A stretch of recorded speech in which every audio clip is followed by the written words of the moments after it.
संगीता जी जैन खेरवाड़ा और तैयार रहे चैनिका जी मेहता खेरवाड़ा।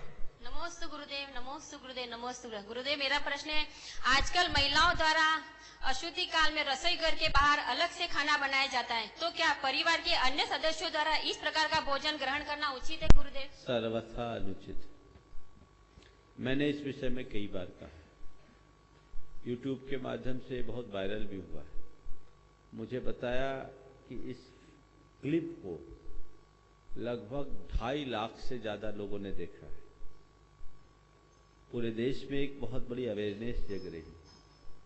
आज पुनः मैं आप सबसे ये बात कहना चाहूंगा, अशुद्धि के दिनों में महिलाओं का चौके में प्रवेश नहीं होना चाहिए। जो लोग आधुनिकता की होड़ में ऐसा कर रहे हैं, उसके बड़े घातक परिणाम आ रहे हैं।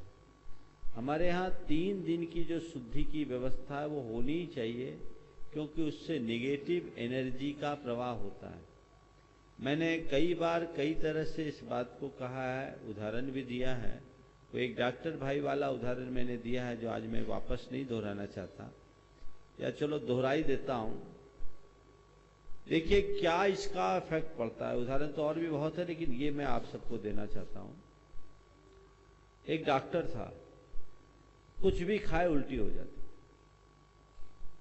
अच्छा डॉक्टर। एक बार उसकी माँ उसे लेकर मेरे पास आई, बोली महाराज जी कुछ उपाय बताइए, डायग्नोसिस करने में कुछ नहीं निकलता, सारा इलाज फेल। और खुद वरिष्ठ डॉक्टर, और उसे कुछ भी खाए उल्टी हो जाए। पता नहीं मेरे मन में कैसे ये विचार आया। किसी किसी के भाग्य से कई भी प्रकार के विचार आ जाते हैं। मैंने ऐसे ही पूछा, उसकी धर्मपत्नी साथ थी।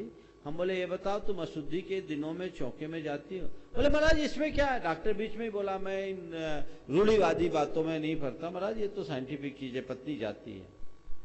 मेरे मुंह से निकला, तेरी बीमारी की जड़ यही है। महाराज इससे बीमारी का क्या ताल्लुक? हो बोले सारे तर्क एक तरफ रख, जो मैं कह रहा हूं कर, तुमको ठीक होना है तो ठीक है। मैंने उनके घर के रसोई की सारी चीजों को अलग करवाया, पूरे घर की शुद्धि कराई, विधान किया, और घर की शुद्धि हुई, चौका फिर से व्यवस्थित हुआ। हम वहीं थे, उनने चौका लगाया, आर भी हुआ। और आप सुनकर के ताज्जुब करेंगे, 15वें दिन के बाद से आज तक उसे उल्टी नहीं हुई, अपने आप ठीक हो गया। एक डॉक्टर।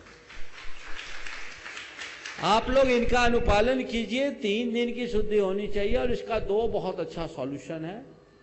पहला सॉल्यूशन आपके घर में ही है कि पुरुष लोग भोजन बनाना सीख ले, कम से कम 3 दिन तो ड्यूटी करें, क्या बड़ी बात है। 3 दिन पुरुष लोग भोजन कराएं। और दूसरा सॉल्यूशन सामाजिक स्तर पर होना चाहिए। हर समाज में एक भोजनशाला चालू होनी चाहिए। जैसे भिंडर वालों ने बहुत बढ़िया व्यवस्था कर रखी है, अन्नपूर्णा, राजा श्रेयांश अन्नपूर्णा भोजनालय चलाते हो।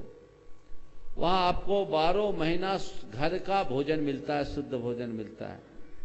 आप अपने यहाँ एक ऐसी भोजनशाला चलाइए जिस घर में, उससे क्या होगा, जिस घर में खाना बनाने वाला नहीं है वो आदमी यहाँ आकर के खाना खाएगा, कोई बाहर का आदमी होगा वो यहाँ आके खाएगा, और टिफिन सर्विस भी आप दे दे तो घर तक चला जाएगा।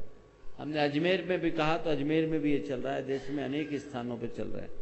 ये परिपाटी चलनी चाहिए, क्योंकि एकल परिवारों के कारण आज परिवार में मजबूरियां आ जाती हैं।